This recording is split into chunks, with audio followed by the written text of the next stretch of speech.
said we should read? Fate, yeah, destiny. Yeah, that's right. Cool. Well done. How is that? Are we any better? Perfect. Great. Okay.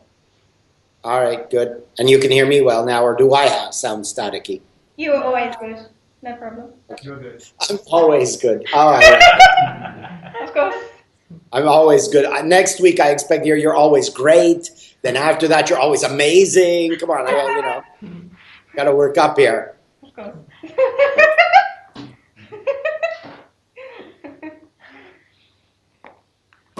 All right. Well.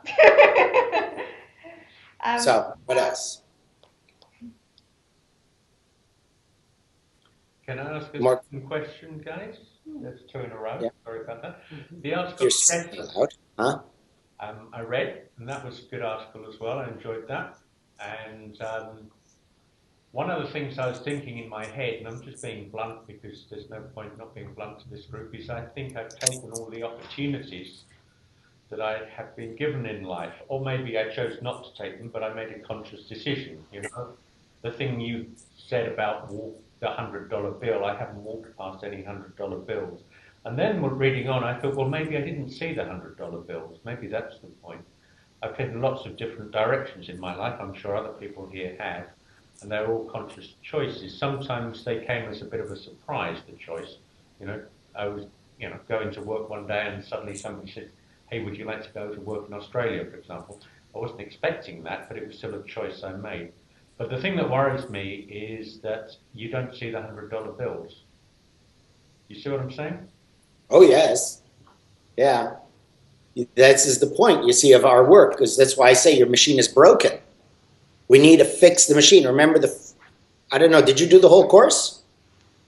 No, you didn't, did you? About 4 or 5 weeks ago. Yeah. Okay, so Chris, you can give him the slides, the 4 stages of training. Okay. That the course we do, the work we do is because as a normal human being, you are completely oblivious to what's going on around you.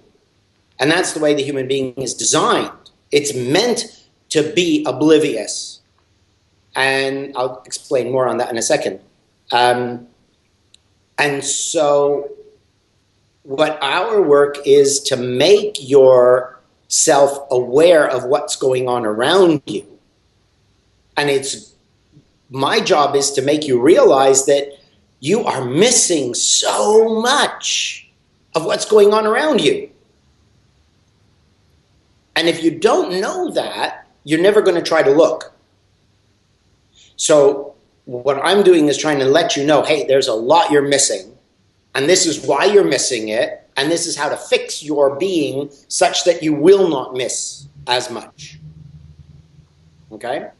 So that's good. You realize that there's a lot you do not see. As far as being able to see, then that's all the things we do. All these exercises with a sincere and honest desire to alter the nature of your, current personality will allow your mind to open up and become more aware. For example, the media fast exercise, where you do not watch TV, radio, newspapers, magazines, no media whatsoever, total silence as much as possible for at least 3 months. Okay? And when I had my school in Colorado, and they were, far more serious and devoted, at least a few of the students, after a couple of months, one of them said to me, I was in a shop, and they play music in stores. She said, and I heard my favorite song that I've listened to, and she's already in her 40s at this point, so listened to since I was a teenager, and I heard that song again, and for the first time in my life, I actually heard lyrics that I had never heard before. So she actually now could hear a song she thought she had pretty much memorized, because she did the exercise of not having any or as much stimulus input for a period of time, so it heightened her awareness. So that's what all our exercises do. is that they heighten your awareness to, basically they refine your five senses and activate your sixth sense.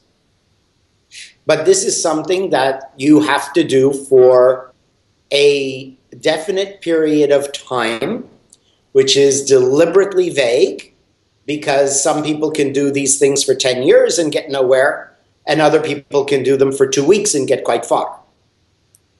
So it all depends on your intention, desire, and effort.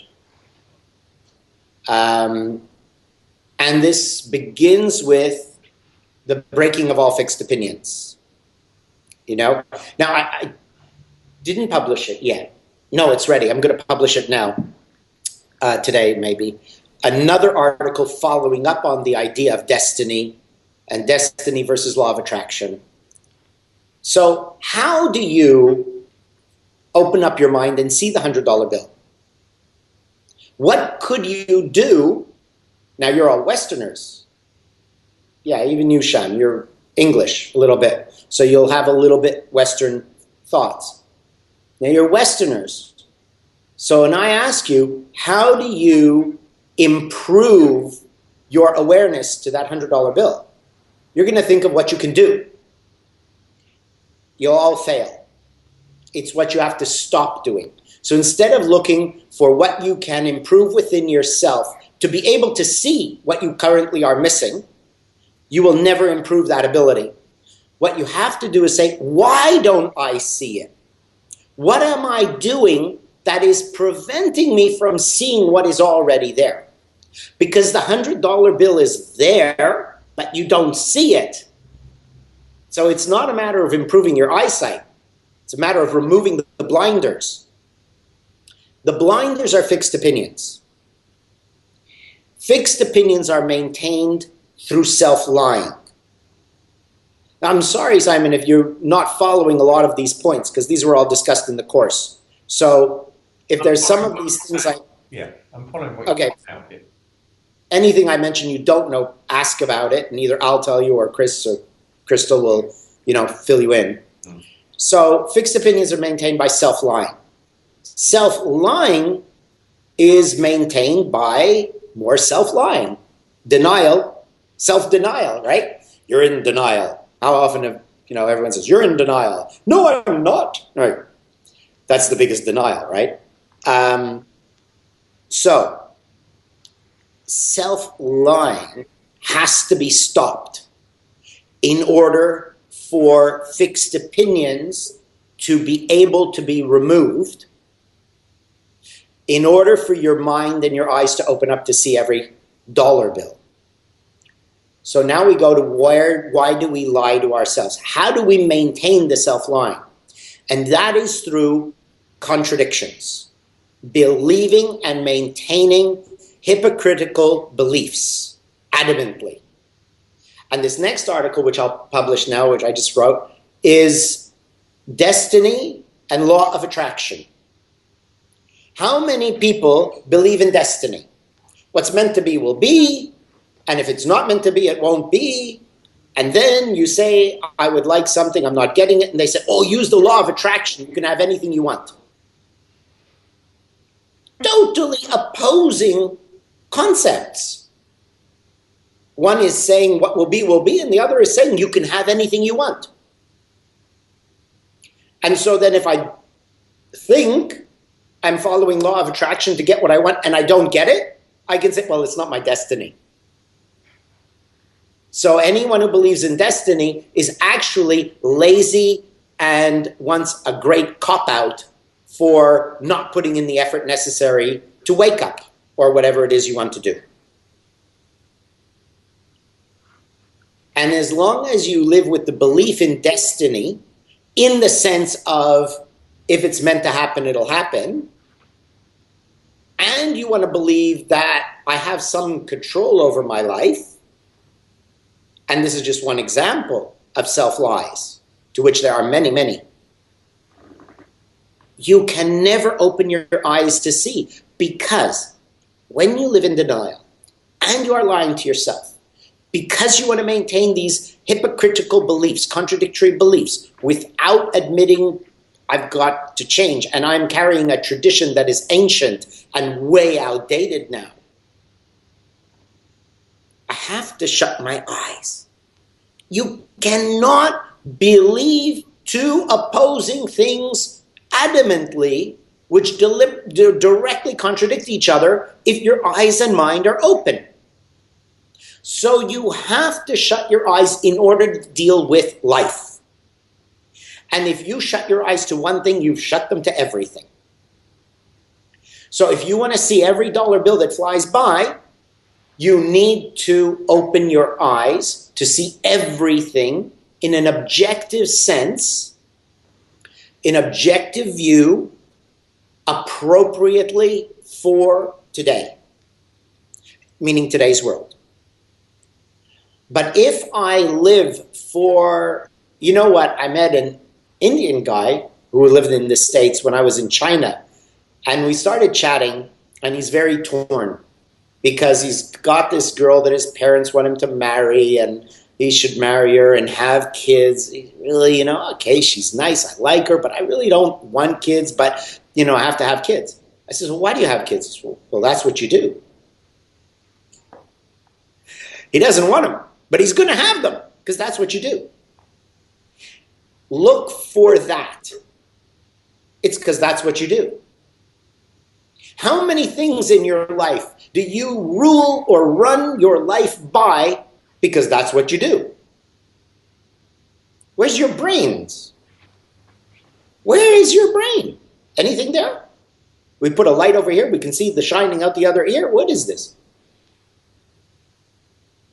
Question the validity of every fixed opinion, because those fixed opinions are cataracts on your psyche. I like that. I never said that before. But that's quite good, isn't it? That's a very good analogy. Every fixed opinion is a cataract on your third eye, on your inner eye, on the way your mind works. And every fixed opinion is maintained by self-lies. So when you accept and decide to live objectively, then you will catch everything that you've currently been missing. So Simon, that's your first principle towards finding that, what am I going to regret when I'm 99 years old, and how do I see what I've been missing all my life, is to remove those cataracts. Okay? There are games I play. I call them games. They're exercises. Exercise games. For me, I'm always playing. I love making people laugh. So some of the things you can do, there's basically, you know how I say you're born, same parents, same everything, but when you were a little baby, you're taken to be raised in India by Gujarati parents, then you are going to talk like an Indian. You won't even speak in English, you'll speak Hindi, and you'll be a vegetarian, and you'll be a Hindu, and blah, blah, blah, right? You won't be you. Same body, but not you. Okay.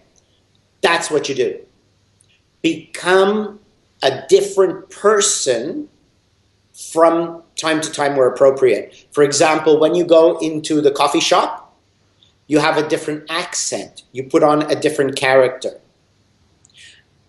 Wherever you can, as much as you can, be someone totally different. Change your style of clothing. Talk with a different accent.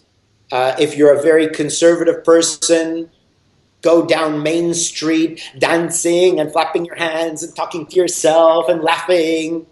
Be a village idiot in public. Okay? Well, maybe you don't want to do that in New Zealand because everybody knows everybody and that'll be embarrassing. But that's why I love traveling. You know, that's why I travel so much. I travel for years and years and years. I'm traveling. Because when I go to another country, no one will know me. Which I shouldn't say that because I bumped into my cousin from Montreal when we were in Nepal. Didn't know we were both going to be there. And I was like, oh, what are you doing here? Okay, so you might meet someone you know. But I travel because I'm free. And I can do these things to break the fixation of who I was, the formed personality who grew up, and I have the freedom to be someone else without any valid fear of ruining my reputation at home. Okay? So this is a way you can start breaking fixed opinions, by breaking apart who you think you are and questioning every opinion. Now, I just made 2 videos which will be supposed to be played for while I'm away. And one of them is, because it's relevant to now, and by the time you get to see that video, you'll have forgotten what I said now anyway. Question where everything came from. Every tradition, every belief, yours, religious, political, cultural, where did it begin? And where was it valid? And, when it began, what was the validity, the point? And is it still valid today? And let's go a step further. Will it be valid in 50 years from now, assuming we're all still alive? Is it valid today, and will it be valid in the future, based on the reason it was started? Okay?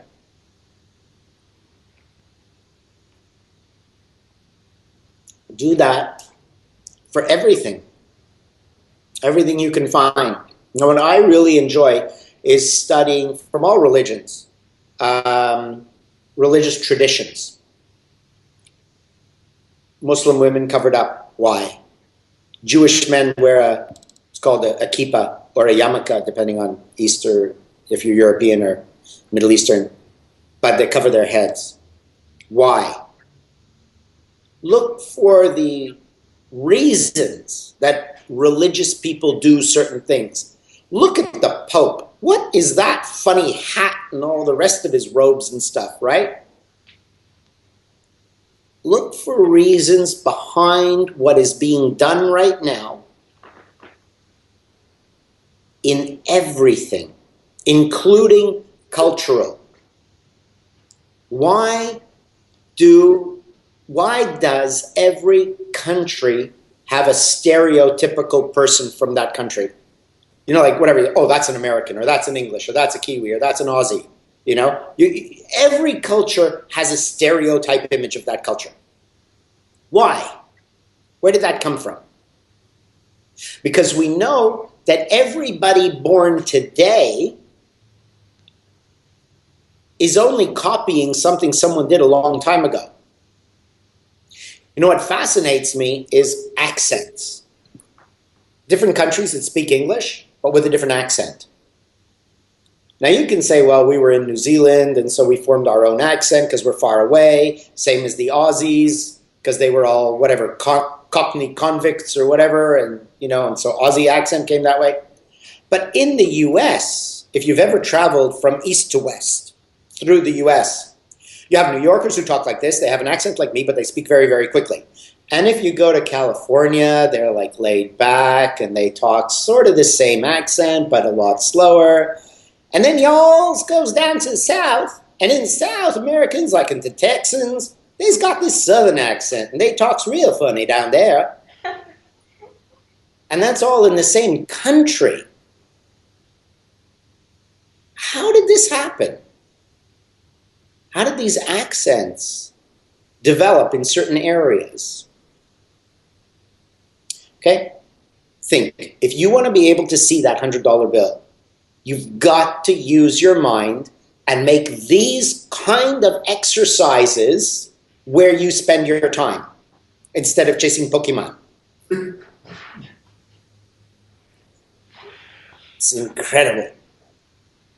So do these things and your mind will open so much. You will see things. It was so funny.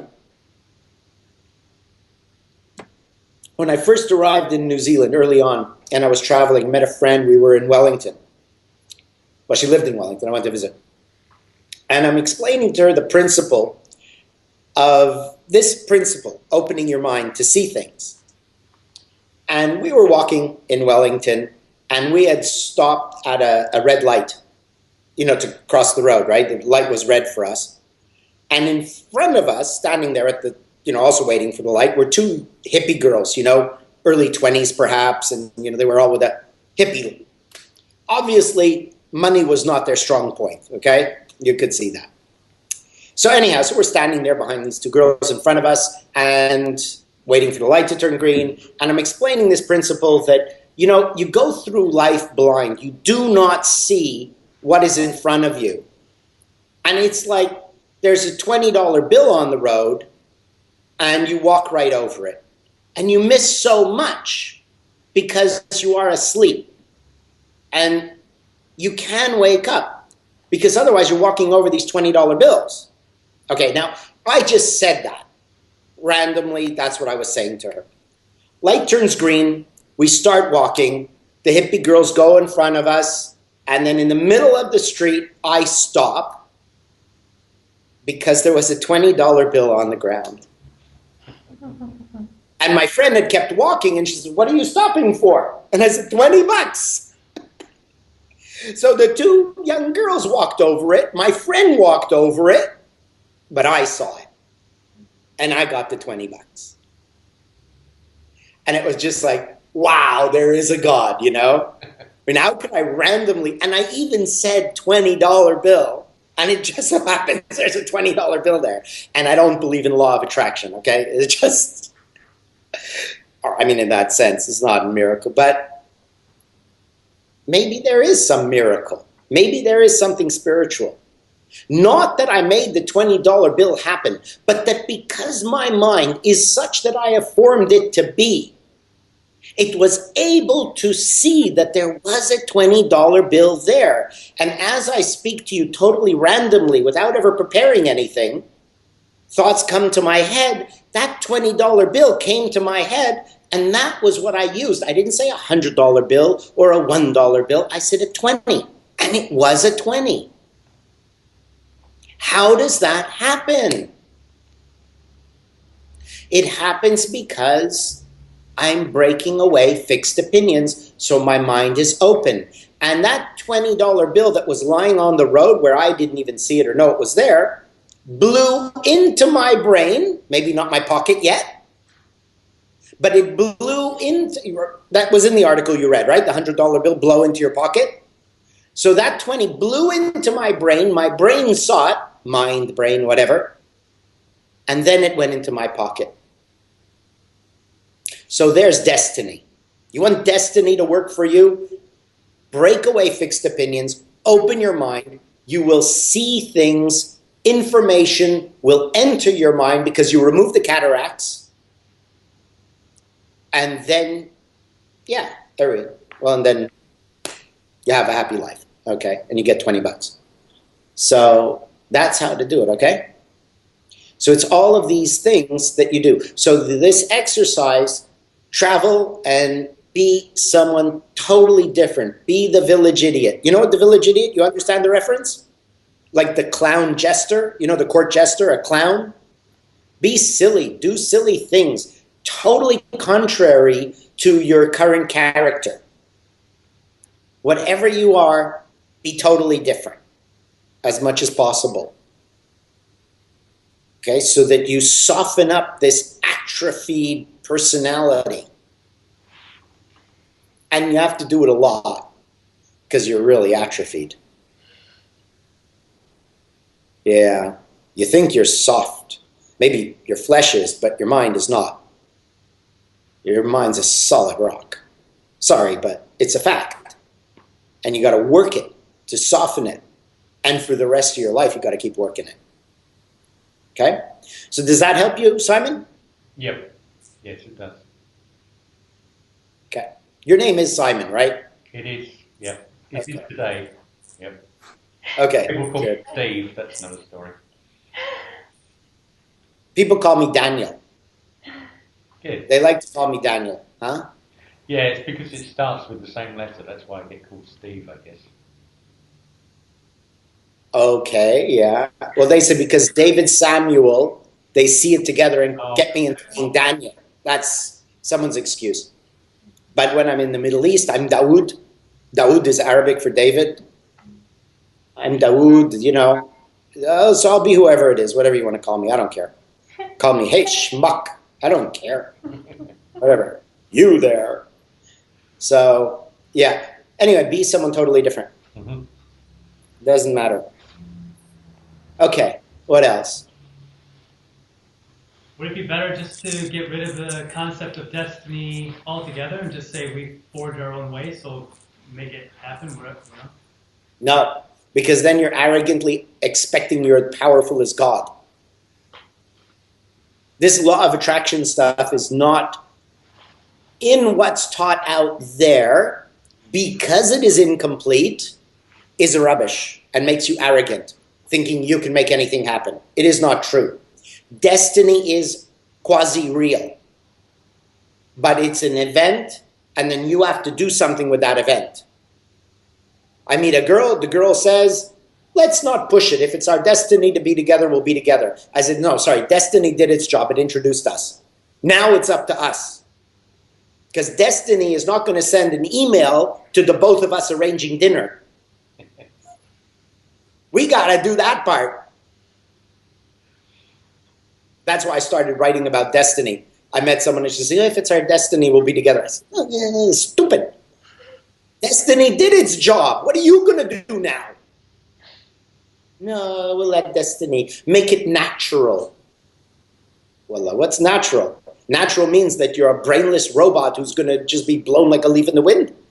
Right? So this is the problem. People are not grabbing opportunities. But you have to combine destiny with free will.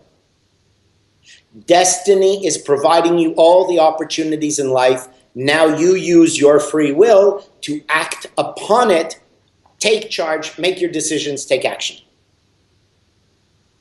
Right? Destiny blew $20 for those young girls. They didn't take action. So their destiny passed them by, and it became my destiny to get then it became my friend's destiny to get $20. She also stepped on it, and it became my destiny because destiny threw $20 on the road. Now, who wants to pick it up? So you see, destiny delivers the money. It's up to you to open your eyes and then bend down and pick that up. So you don't make the $20 come there.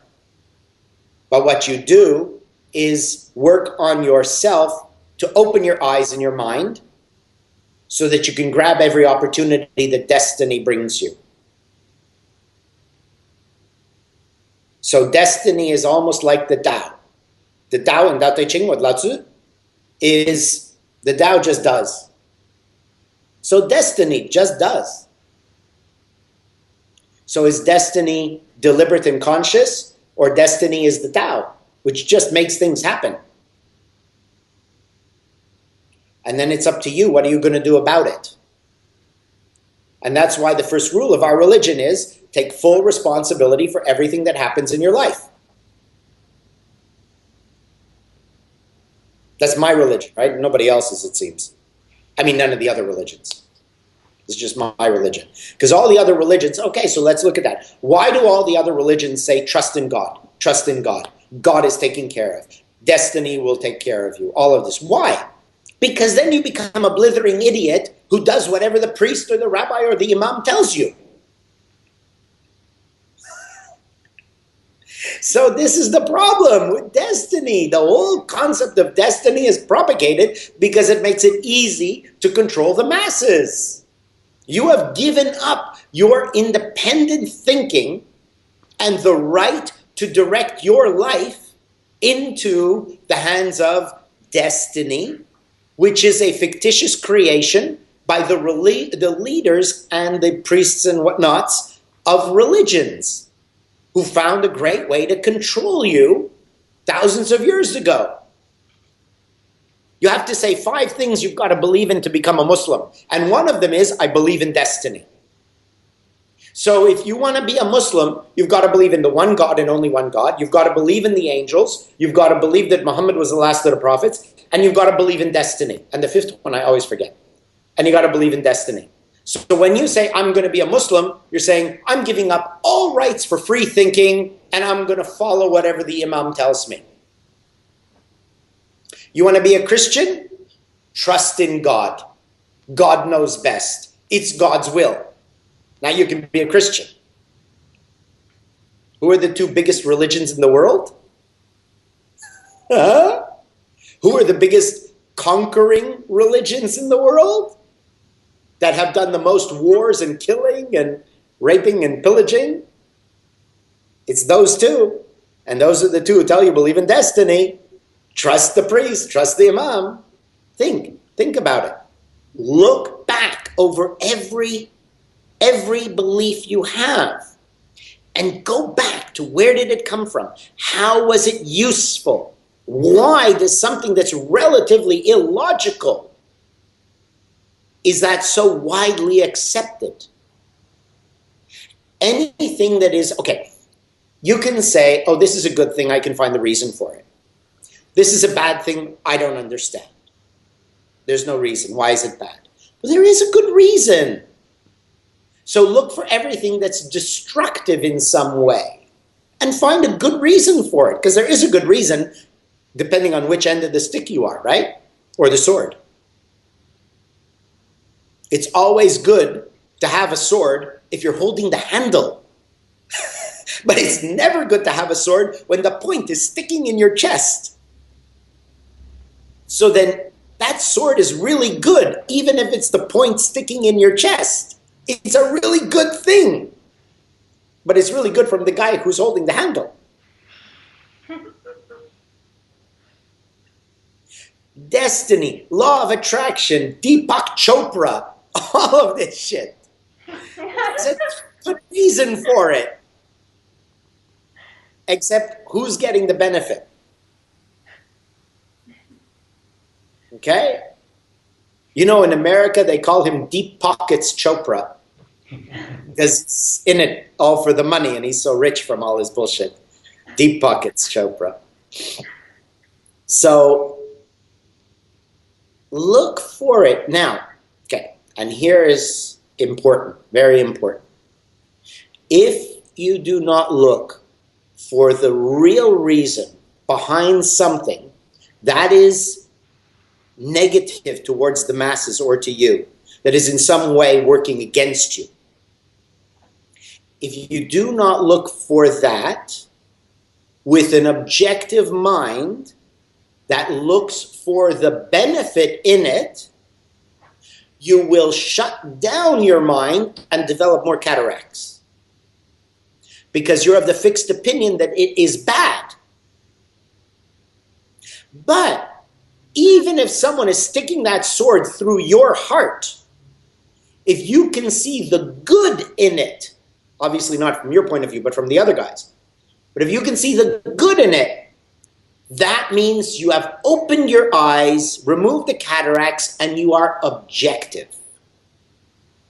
So if you can see things, if you can alter your mind to always see something good in everything, regardless of what it is, even if the good thing is the Pope is super rich by manipulating 1 billion Christians or Catholics, and ISIS is a wonderful business organization which has nothing to do with religion, whatever you want to believe. But if you see where it is good, even though it is doing evil things, this ability to see objectively will open your mind in such a way, not only are the cataracts cleared and you can see the $100 bill, but you will never have an argument again. You will never have a disagreement. You will never have a conflict. Because you will always see everything from the other person's point of view. Now, you may not want to be together in a relationship with that person, but you will not have a bitter divorce. Okay? I love you. I want to be with you. We get married. 3 years later, I can't stand you. I don't want to be with you. Now we're going to get divorced. Now you've got a choice, or you've got a theoretical choice. Is this a bitter fighting divorce, or is it a pleasant breakup? Okay, so this is the point, is that in getting your mind to be able to see, where is this good for someone? I'll still see the evil in it, and I won't justify it. But I can see the good, the point. Now I have a way to change the direction that this is going. I have a way to change the direction. And the only way to change the direction of a difficult situation is to stay calm and objective. Calm and objective. If I am not calm and objective, I will take it from my personal opinion. I will not understand the other person's desires, and it'll be a conflict. But if I have removed my objective opinions, and I see it from their point of view, the good thing they are getting from it, then we're in harmony. And I might be able to alter the situation. If I've got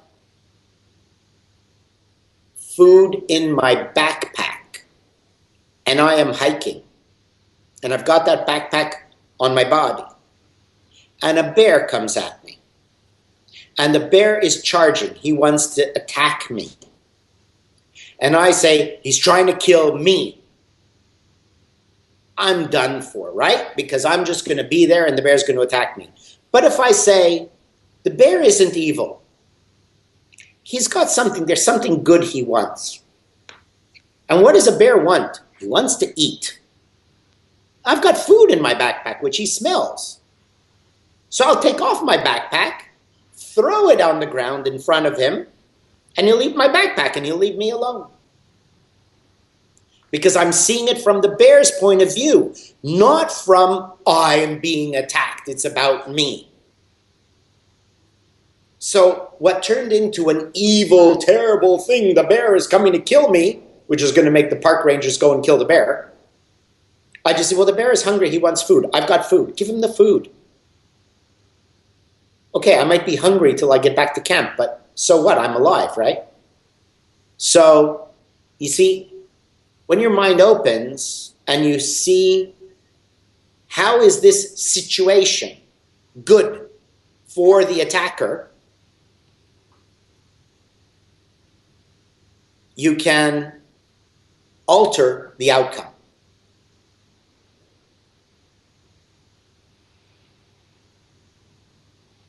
I made you hungry, talking about bears and food. Hey, gosh, isn't that power, huh? Made the poor guy hungry, talking about all this food and bears and whatnot. Okay? I know I talk a lot, but I talk a lot and I give you exercises. If you do the exercises all the time, then you'll be able to understand what I'm talking about. And our time will be useful with me just doing a lot of talking, because I talk to you for 2 hours, and then you've got, I don't know how many hours there are in a week, less 2, but, well, 7 times 24 is 140 and 28, so it's 168 less 2. You'll have 166 hours to actually do something that is going to get you somewhere. So let me talk for 2 hours, ask your questions and that, but remember, this isn't supposed to bore you to sleep. It's supposed to give you things to do for the other 166 hours a week so that you transform into something totally different, which is theoretically why you come to the talks anyway, okay? So I don't mean to bore you to sleep, but sorry, yeah, so I talk a lot. Okay, but that's why I keep talking. Good, next questions. Question, yeah, this also relates to what you just said and also the letting go. One of your articles talked about, letting go. And what about, in your example, you're talking about if someone's harming us, we'll see how they think it's good, essentially. But we're still being harmed, so how to, not let's say you can't actually alter the scenario because it's a bigger situation than you can have any impact on. What do you do then? I mean, There's a saying I read, if I do not take a thing as evil, I will not be harmed by it. So you're getting harmed. A lot of it is because you see it as evil. Okay, that's the first thing. Because you see it as evil, your mind shuts down and becomes resistant because I'm being attacked. So when your mind is shut down like that, you will not be able to be creative about how you can deal with it and either get out of being attacked or at least minimize the damage. So the first thing is, when you do not see it as evil, but you do see it as good from the other person's point of view, and you can understand their motivations, that's, again, removing of the cataracts. It allows your mind to come up with ideas, more creativity, more solutions to how to deal with it at the time. Obviously, your question is generic, so my answer is generic. Okay? So the first step is that. Do not see it as evil, because the evil means you are taking it personally, but see it as good from their point of view. And then say, okay, if that's what they want, he just wants the food. Let me dump my backpack and run away. So that's one way to deal with it. Okay? Or at least that's a way for you to be more creative in how you can deal with difficult situations. And then the reality is humans are evil and they just want to attack and kill for pleasure and take your money or whatever you want. Okay? So that happens too. And if that's the case, do your best to get out of there. And if you survive it, say, ooh, thank God, I did pretty good. I got out alive. But the most important thing is that do not view it as evil. And then you might actually find ways around it. So let's say guy... Sorry, continue. No, go ahead. What do you mean by see it as good from their point of view? Well, if they're doing it, they're not doing evil, are they? I don't know. I don't know. Do you think somebody generally is doing something evil? Sometimes, yes. Yeah. I want to be evil. Yeah. Okay. But a lot of times that you get hurt or used, attacked, it's evil because you're the victim. But they do not find it evil. They find it, well, that's just business. That's just what I do. So if you see it from their point of view, it's not evil, and you might find a way around it. But if they are just evil, then it's tough. I mean, I was in situations where, yeah, someone just wanted to rob me, and it was let him get the money or die. And yeah, that's pretty evil because he knew he's taking my money, which I needed. But that's how he makes his living. But yes, it is evil. So what can I do? I give him the money and I can live. So you have to try not to be in situations that put you in a situation where someone can get you purely out of evilness.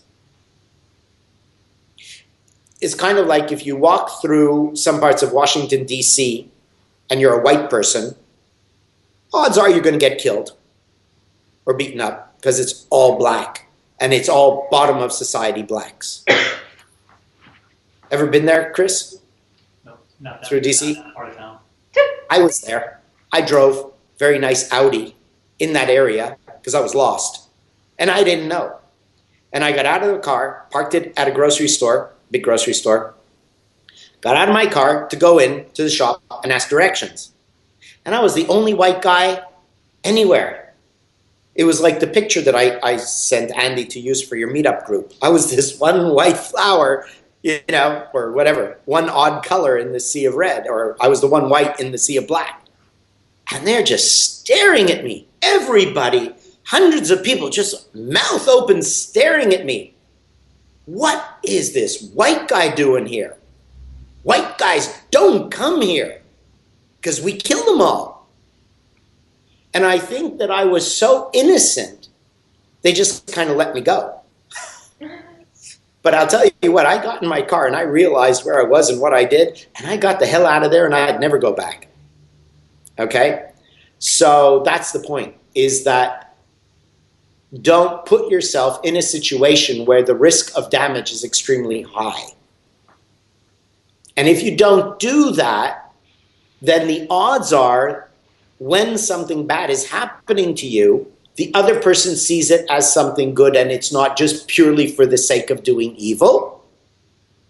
And if those are the situations to which you are being attacked, with the things I am teaching you, you will have a very good chance of altering the outcome so you are not as badly damaged. Okay, thanks for that. All right.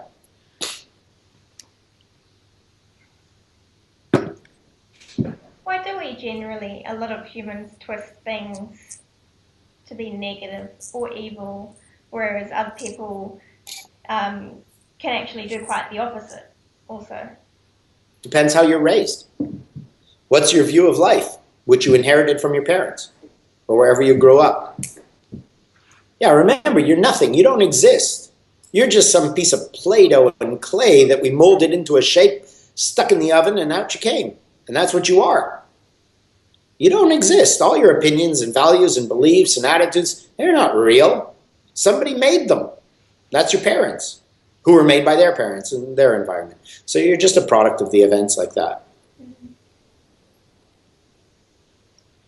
You know, instead of saying you're a rock or clay, let's say we're glass. So you know the beauty of glass is you can form it into a solid object, a glass, a cup, a bottle, whatever. And you can smash it, melt it, and make something new out of it.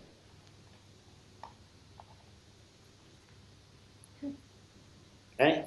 But glass is not great because then, oh, I'm not that delicate, am I? Yeah, it'd be great if you were just glass. It'd be easier to smash you, melt you, and reform you.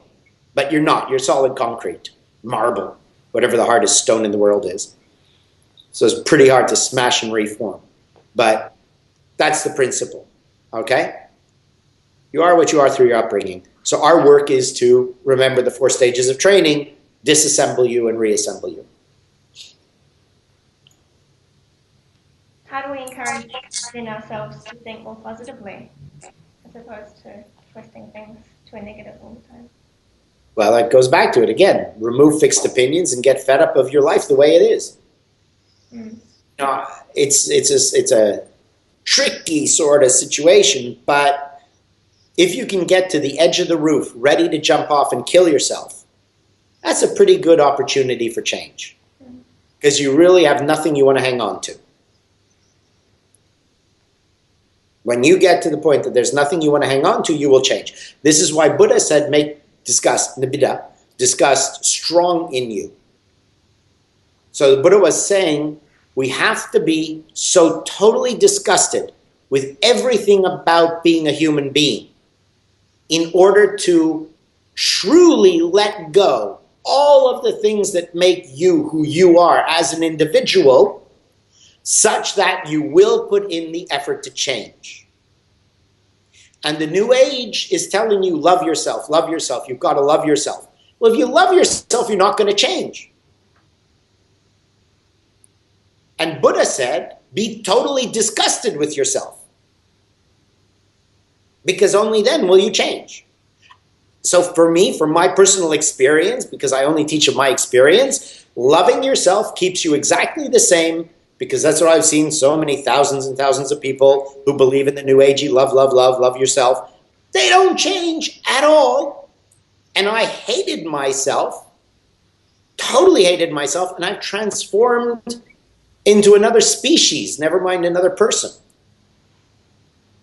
So, from the objective observation of the results of a large number of people in different countries and cultures, I have seen, and through my own personal experience, that the results of loving yourself as you are and everything is perfect versus being disgusted with every limitation and flaw of your humanity, the path of disgust works much better, and in fact works whereas the other one does not, only if, caveat, only if you understand the principle of being disgusted with your human self, and that if I am disgusted with myself, the principle of my eye can never see my eye,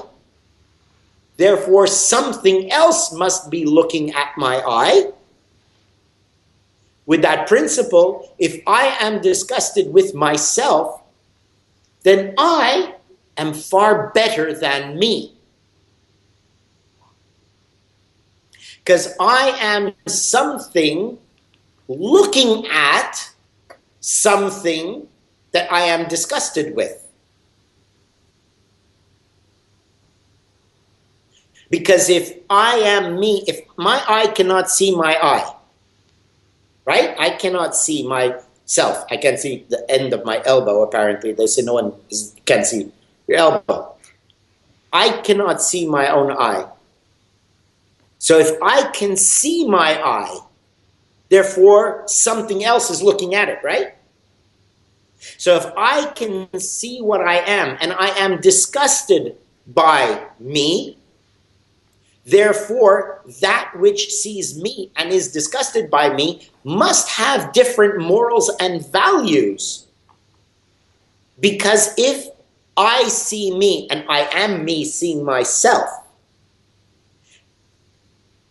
I am my own eye. It's fine. I cannot be disgusted with me if I am the same being seeing me. You cannot be disgusted with anything that is identical to you. You can only be disgusted by something that is different in some way that does not meet your standards. So, by the process of being disgusted with everything human about me, do you like your poop? When you poop, do you take it and, oh, I love this, it's delicious, and I smell it, and I rub it on my bed sheet so it'll be all over me in the morning? No. Why? It is no longer part of you. But if I said, let's cut your colon out because it's full of poop. No, you're not cutting my colon out, I'm sorry. Maybe full of shit, but I'm keeping it. Because it's part of me. So I don't see my colon as disgusting right now. But as soon as the poo comes out of it, that's disgusting. It's no part of me. There's a separation. So I can identify it as disgusting. Are you following? So if I am disgusted with me, who is me that can be disgusted with me? I must be something better. And so in the process of observing objectively my humanity and every desire and aspect of my human self, which is my body, my personality, my opinions, my cataracts, and see that and be disgusted with the totality of that, it proves the existence of my soul. And it proves the existence of a pure soul or a better soul than just the human that I am. And now, having proven the existence of my soul, we're using the word soul, whatever you want to call it, I now can say, yeah, this is what I want to develop. But if I love my human self, then that is what I will develop with all its flaws. So that's why this whole thing of love yourself is counterproductive to spiritual growth. And these are the hypocrisies we need to see, like destiny and law of attraction. They're all hypocrisies which keep you in self-lying and thus limited. But when I see and I'm disgusted with myself, the more I see that objectively, like I go poo and that poo is disgusting, but thank God I poo. Because if I don't poo, probably die pretty soon. It's necessary. And then you say, oh shit, it's disgusting, throw it away. And somebody else comes along and says, no, wait, I need that. Because I got to put it in the garden to help my crops grow. That's good fertilizer. So you see that even though you can develop disgust for your being, there is a usefulness in it if you can objectively observe and find the usefulness in something you are disgusted with, so you can use it detached, without attachment. And then if I can use my humanity in a detached way, I can always use it to the benefit without ever taking harm from whatever happens to it. Because I'm not attached to my humanity. Because I'm up here disgusted by it. But I'll still use it. It's fertilizer. Go on, Shan. I was going to say, I think one of the challenges, though, David, is that you're right. If you look at it objectively without, I guess the tendency is then to add the other emotional daggers, as you say. So you think you say, well, I did that. That was really disgusting of me to do that, or whatever.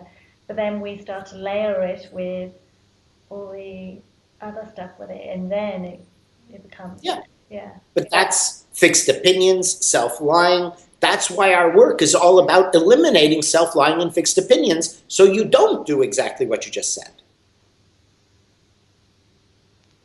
Right? That's why it takes a long time to understand the whole teaching and apply all the parts together, because all the parts are the jigsaw.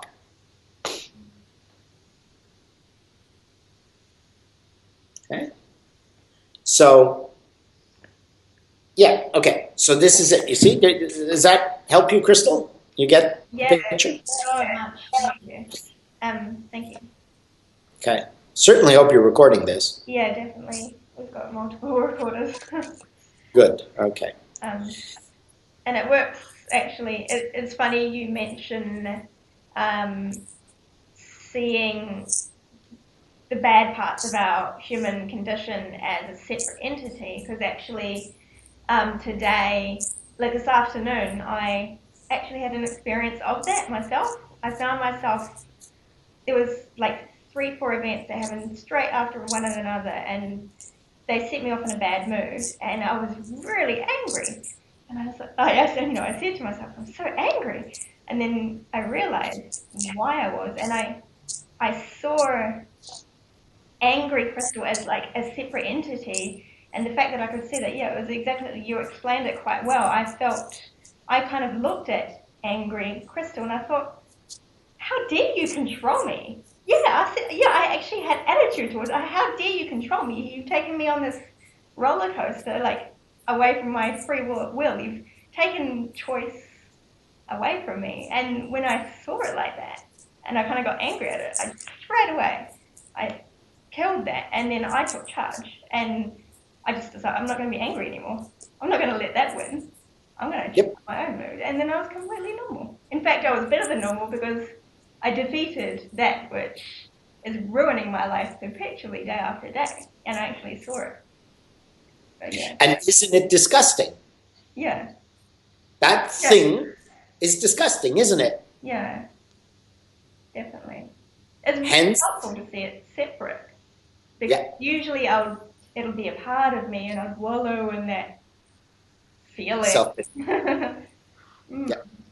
So exactly. So you can see by this process of make disgust strong in you. So I am not me. I am disgusted with me. The separation allows you to see that which made you negative, and you could be disgusted with that part of me which makes me negative, and say, leave it like a piece of dog shit on the road. Yeah. Just leave it and go. And that's how we gain freedom. Wonderful example, or wonderful progress, yeah. So, exactly, okay? So this is how we have to do it. But things are useful, accept, but separate your being. Become schizophrenic, in a sense. You are not one being. And that's part of what we need to be disgusted with, our fragmented being. So we do not attach to the fragments and let them control us. So we get disgusted with our humanity, which is quite a dirty thing. And if you peeled off your skin, you wouldn't be so attractive anymore, right? When you see somebody handsome, pretty, ooh, I want to grab you and touch you. Why? I want to run my fingers over your soft skin, and I want to run my fingers through your beautiful hair, and ooh, that feels so good, your lovely flesh, to hug you, because it's wrapped up in skin. All I got to do is peel the skin off. Those breasts are not so yummy anymore, are they? Right? Guys, you want to kiss any breasts without skin on them? Same breasts, just no skin. Oh, God. Right? Right. Thank you for confirming that. Okay. It's disgusting. But yet, the joy and the pleasure we get is wonderful, but reality. So in this way, with this, you are no longer controlled and manipulated purely by animalistic desires for sexual companionship. And you know that it is not this body that alone that will satisfy me, but who lives within that body that I want to merge with. And this is how we can overcome the animal sexual drive that brings us into relationships that turn out into disasters. Because we'll go for the person, not just the body. And it is in that how many relationships we got into which are terrible, but just because we wanted the companionship or for whatever reason, that we can be disgusted with ourselves. So I am disgusted with my sexual drives, which make me go with women that are absolutely terrible and I break their hearts. Okay, it's an example, right? Okay, so I get so disgusted by that I can actually become a better man, because then I'll stop just going with any woman just for the sake of sex or using anyone and breaking her heart, because I'm disgusted with that humanity that drove me to do that. And this is how you become a better person. By seeing everything about you and be disgusted by it. It gives you power. Negative emotions are far more powerful than good. Okay? I know you all want to disagree. But hate is stronger than love. And if you did any bit of objective observation, you will find that you have a lot more power when you're angry. And a lot more can happen when you're angry and hateful and vengeful and spiteful. A lot more is done than when you're loving and kind. That's the reality, okay? Evil always wins. And I am disgusted by that. And the more I'm disgusted by it, the more I have negativity towards my humanity, combined with the realization of, wait a minute, who is looking at me and disgusted with me? Therefore, I am not my humanity. This isn't me, because I'm looking at me. So therefore, I'm out there somewhere. So it's okay to be disgusted by me, because it's not really me.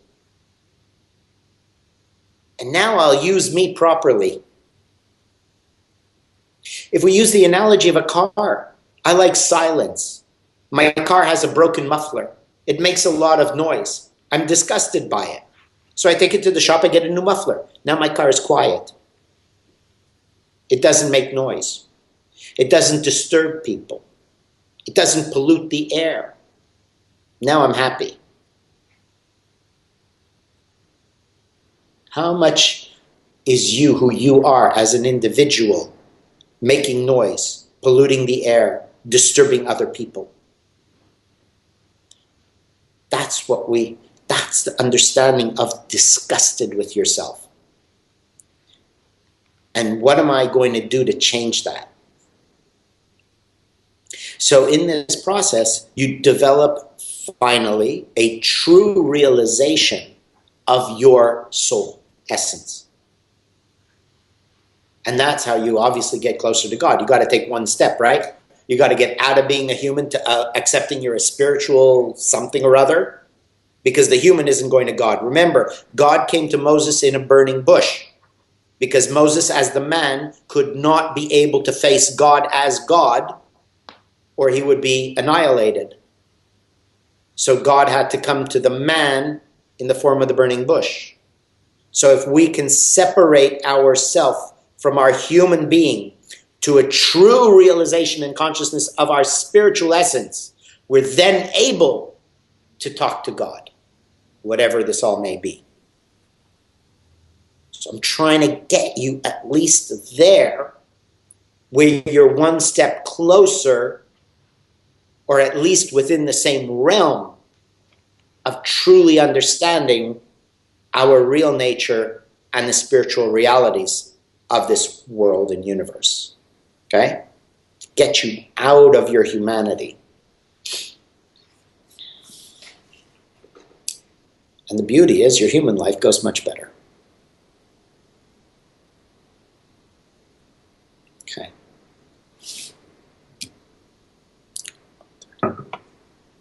So the article for this week is regarding the inward and outward goals. And found that, are you hearing an echo?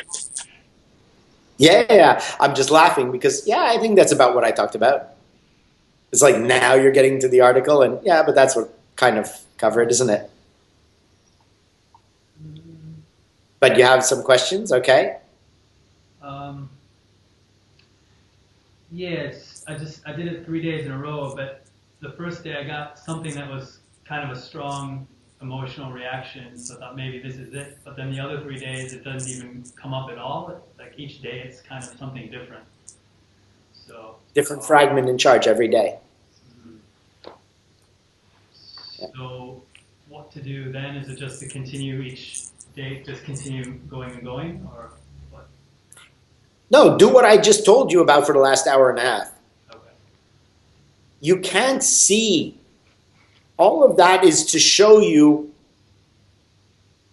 I cannot love someone who can't even keep his great goal from one day to the next.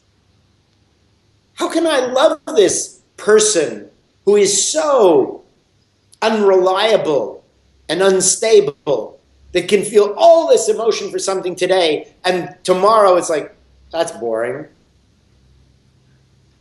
It's to say, wow, you know what? Look at my failings. Like I said in the beginning to Simon, it's failing at the exercise which is sometimes more valuable than so-called achieving success in it. Because the failure is a good thing. It's showing you something about you. So we could say you failed at the exercise because you changed from day to day. But it's a success because it showed you that you're not in touch with anything stable and solid, but you're purely in fragments on the surface. So don't continue chasing exercises or goals that are merely towards the shallow human self.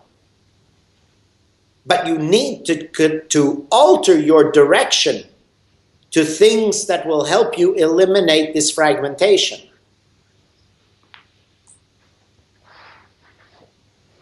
See, there's always something good if you have eyes to see.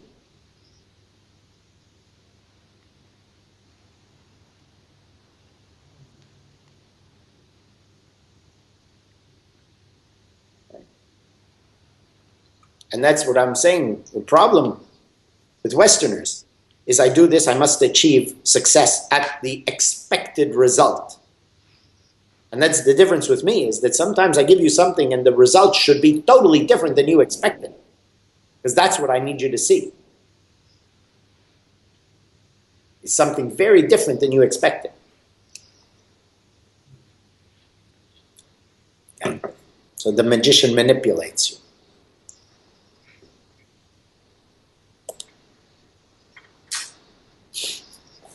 Okay, you want to ask it again? Or was that enough of an answer? Not asking. Okay, so it just shows you're not stable enough to actually succeed at that exercise. So now you know you need to work on becoming stable enough and then try it again. But now you need to work on more focus. All your goals, all your mind, mental thoughts, desires are shallow. They're fractions of fragments. So the answer is, your goal should be towards eliminating fragmentation, not getting a new car or a new profession or a new toy. It should be towards eliminating fragmentation, because that's what you've shown you are. No offense, right? Everybody's saying. Just to different degrees. So part of the question was, what would you feel is left undone? What do you need to do? Something, sorry, I'll just read it. Something that you want to do with no limits, something left unfinished that's preventing you from dying peacefully. So I did come up with something that was quite strong, emotional attachment, and I walked away feeling like, wow, my whole life is built around preventing me from seeing this, aspect or this pain in my life. And I felt like, yeah, I should do probably everything to rectify this. And then I got scared because it's actually, first, I don't know how to do it. Secondly, I'm afraid to do it. And so, but it feels really significant. So I also thought maybe I was just, when I came to that realization, maybe I was just blocking it out the other 2 times after that. When you say you don't know how to do it, what are you wasting your time with me? Certainly.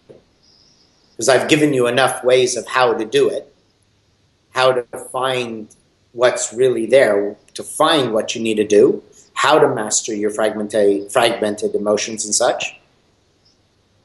Yeah. So we know how to do it, you just don't want to do it, scared of doing it, because you're still totally fixated on you being the human. So the reason that we either cannot see the answers to these questions, or if you do see, you get scared and come up with your excuses like, I don't know how, will I be able to, and so on, is because you are a single being in your humanity. And only when you have developed through these other exercises the realization that you are not just the human being, then you will be able to have the courage and see the clarity of how to work towards altering your being. Because right now, if you are you and that's all you are, and I say kill yourself to be free, you cannot do it because that's all I am. But if I know I am me and I am me, there's 2 me's, right? The spiritual me and the human me. And I say cut the cord and you'll be free. I'll say sure, I'll do that in a second. Because I know that I'm not killing me. I'm killing that which traps me. So then it becomes easy. Because I know that I will not die. Because I know I am separate from me, right? But as long as the only thing you are is Chris, American Chris in that body, you cannot make the changes because you're too scared of killing the only thing you are. So that's why these exercises are to develop the awareness that this is not the entirety of you, so that you can have the courage to sacrifice the ego. But you cannot do it until you've experienced enough realization that it's true. My eyeball is not my eyeball alone because it sees my eyeball. I see me, therefore I am not one single limited being. It's got to become real. And it cannot become real until you've done enough work on this direction. So if you do, then it becomes real, then you can make the further progress. Okay.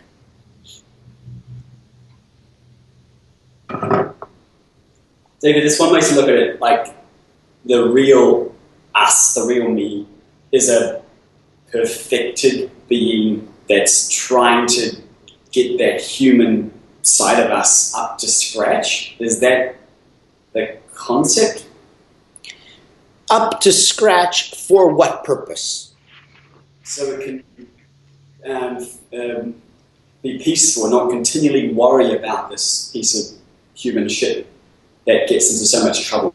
You just said that your spiritual self is not peaceful. I have said that, yeah. Is that what you believe? I think if I have a human self that's, my human self is in trouble and I'm disgusted with it, then I can't rest until I fix that. The spiritual self cannot rest. That's what I think. But then you don't comprehend the concept of the spiritual being, which is, I really am not that concerned because I know I'll continue.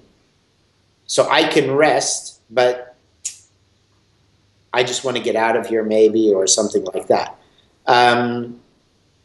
The problem with your statement is the implication that the spiritual self will have human feelings. The human feeling of unrest. And it is different. So the spiritual part of us is not really having the same kind of unrest. It just, I mean, we can't even discuss what it is or what it feels because you're too far away from it. I don't think I answered you very well. You want to ask it again? Okay, so the part of me that is disgusted with the other part of me, okay, I kind of get that interplay.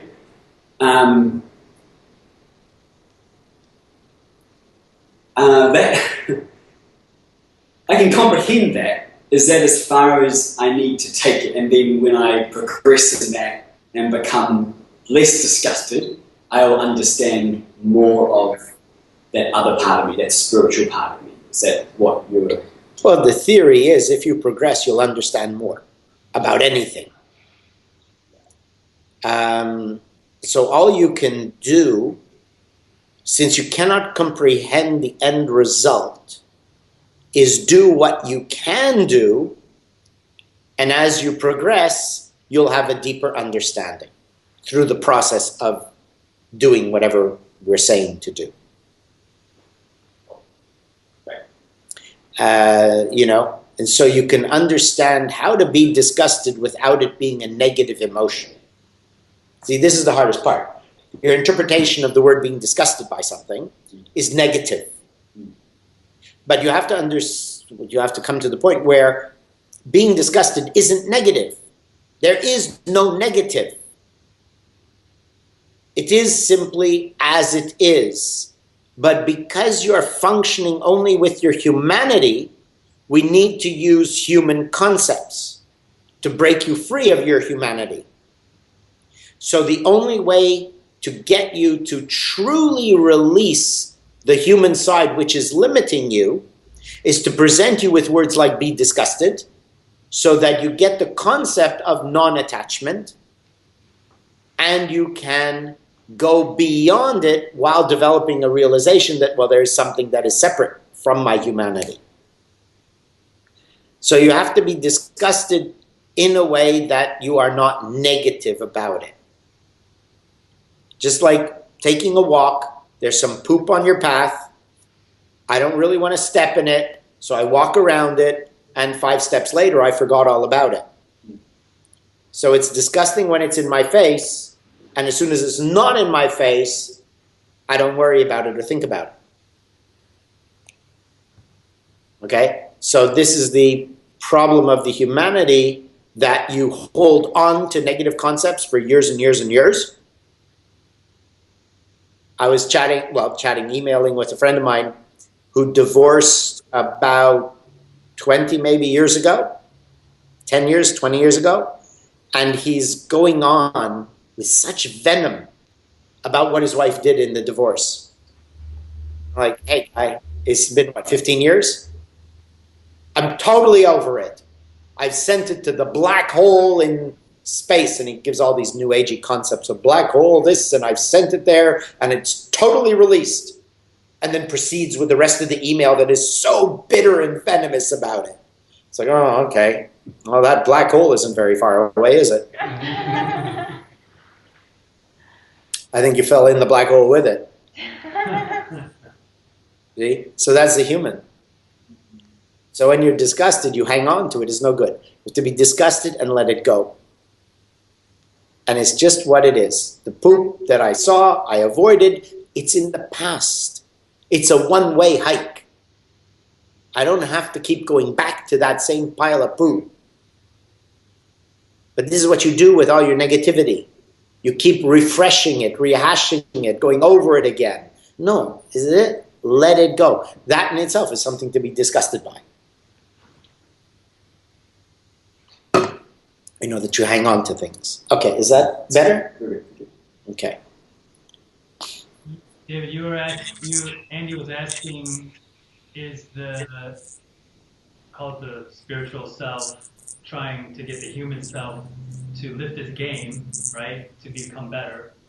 And you said, for what purpose? Like you were kind of hinting towards what is the purpose of the spiritual side trying to get us to do better. Yeah. What's the point of making the human better? Why? Yeah. You have to answer that yourself. You know. That's what I'm asking you. No. You have to answer that yourself. Mm. You know, when the teacher gives you the answers to the test, the student isn't learning anything, is he? Because it's not really getting the answer right. It's the process of contemplation to figure out what the answer is. That's why you're tested. You're not tested to say you know the answers. You're tested to use your brain in the process of learning. So you exercise your mind so it gets stronger through the process of learning and figuring out what the answer is.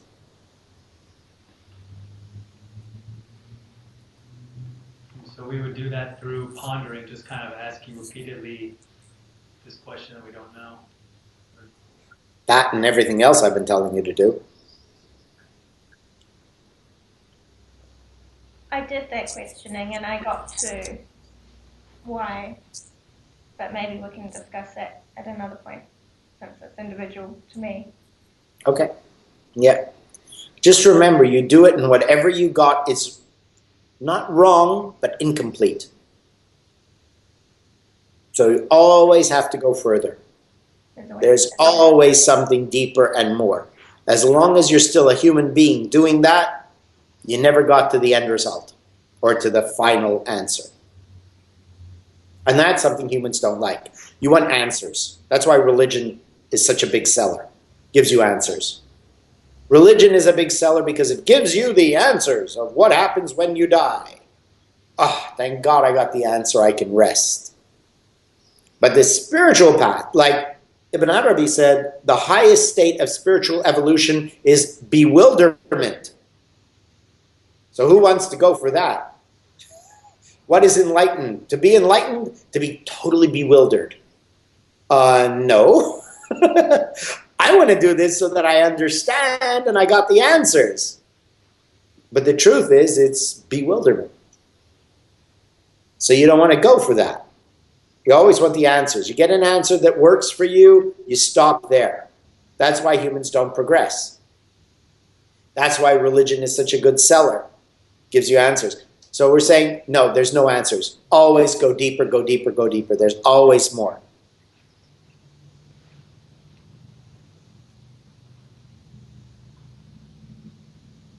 Okay? Are you saying if we're not enlightened yet, then obviously we still have plenty more to get to the bottom of. Yeah, you never found the real answer yet. You got the answer to where you are right now, but that doesn't mean you're done with this process. You have to do it again and again and again. Maybe every few weeks or months or years, whatever, but the point is, don't think you've got it. Don't think you've got it. It's like Americans, idiots, Tai Chi. They go, they learn Tai Chi, they memorize the form, and they think they're masters and they start teaching.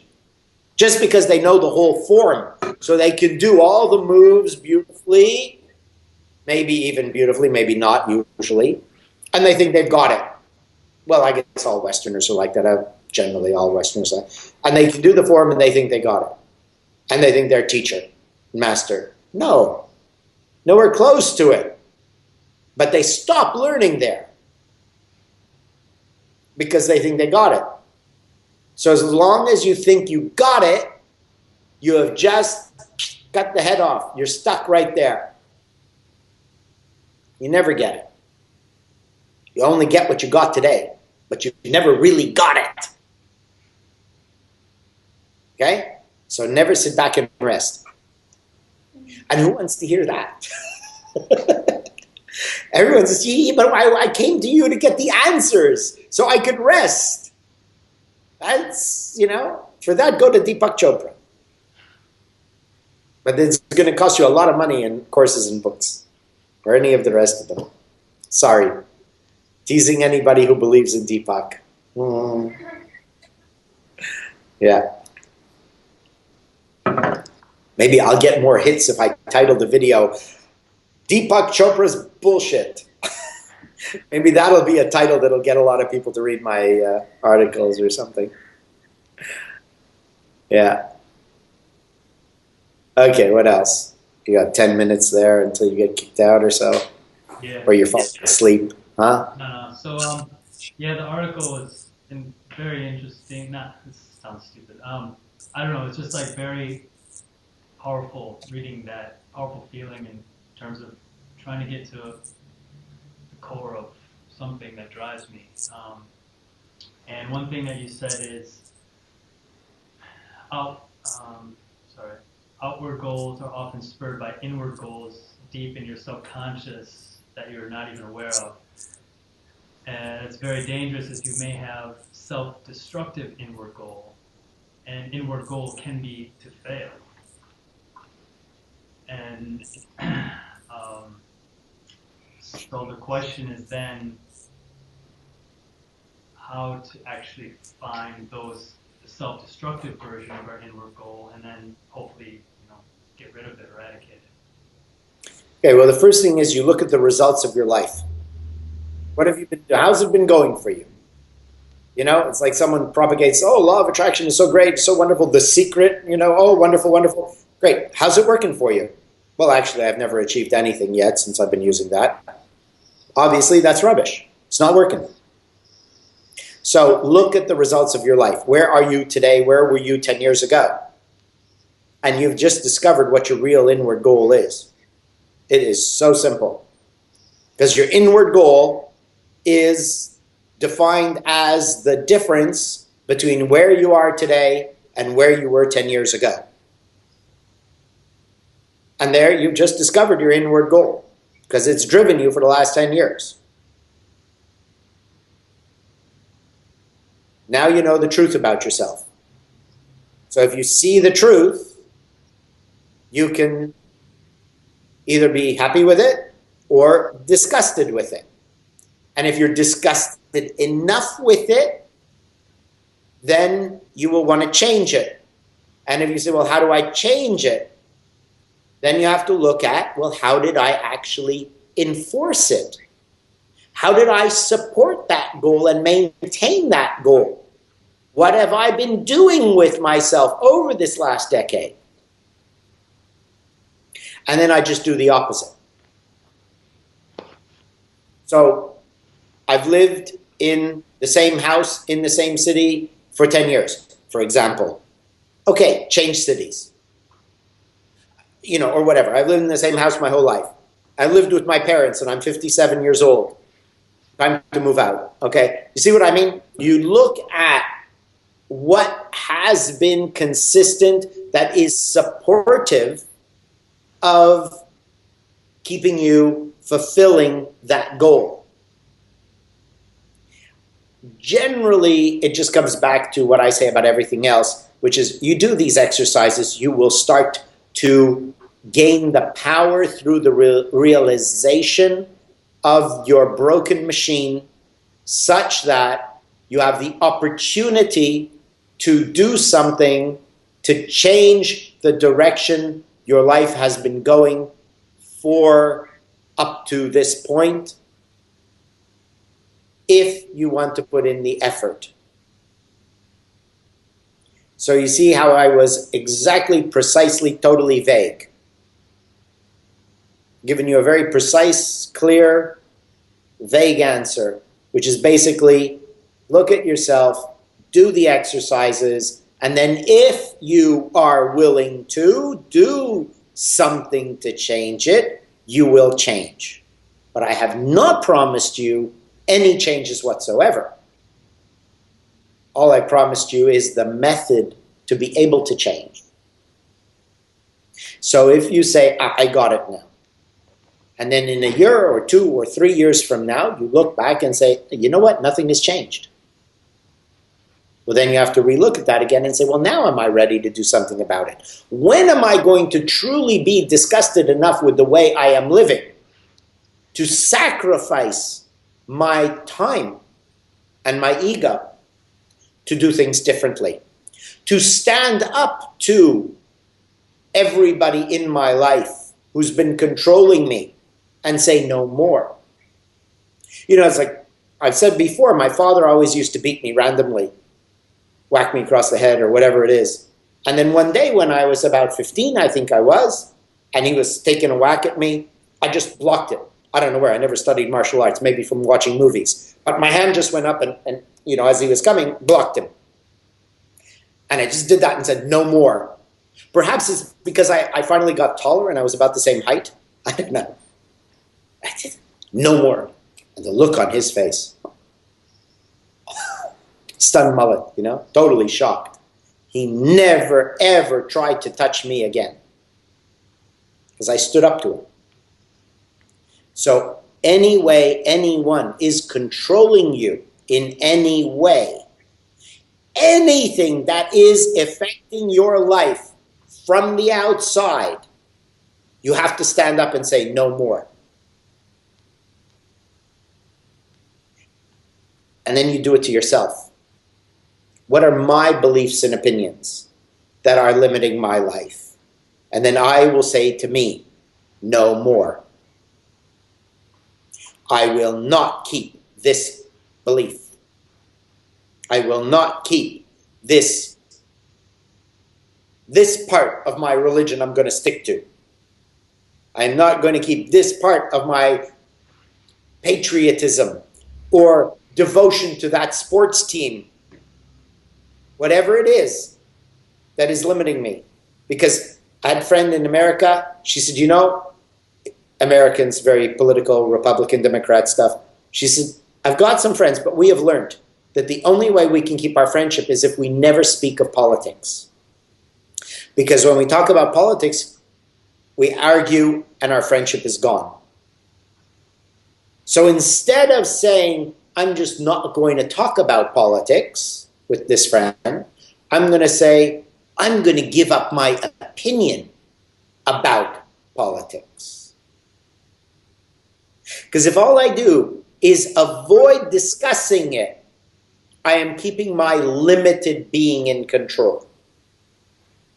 But if I say no more to myself, and I say I will now become apolitical, rather than being a Republican or a Democrat or a whatever, I am now mastering or rejecting that which is controlling me. So I rejected my parents' control. I will reject my political controls, my sports team controls, my religious controls. I reject everything that controls me. because those are fixed opinions, and they are all poison, because they separate me. And as long as I allow for my human self to be separating me from other human beings in any way, this is a disgusting creature. Because I am unified with all beings. And as long as my human self has opinions, it separates me because I'm stuck within this bloody human self. And as long as I allow my human self with its opinions to separate itself from other human beings, then I, the spark of divine light, which is in unity with all things, am also separated. Because by virtue of being trapped within the human self. But if I insist and demand of my human self to release all fixed opinions, the cage opens and my spiritual being is allowed to be released, and therefore the potential of true unity and harmony becomes a possibility.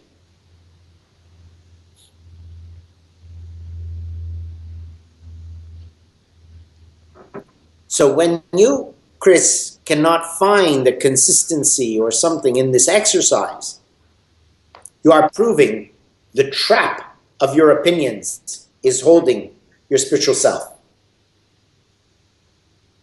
And so the end result is, or the analysis of the exercise, is you must continue to work on releasing fixed opinions of all sorts and types and influences upon you.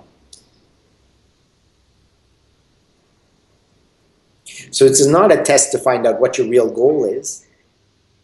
It's a test to find out where your real flaw is that is holding you back.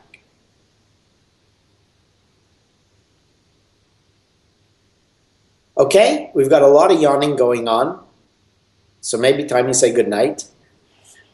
Actually, I know exactly my disgusting, my disgust that I've actually been trying to work with for a while. I'm a hoarder. I have a lot of fragments and excuses why I hoard things, and it's something that my parents did as well, of course.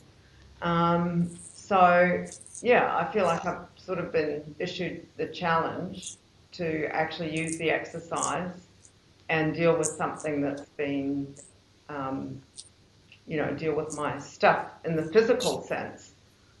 So I'm looking forward to, having using the exercise to deal with my disgusting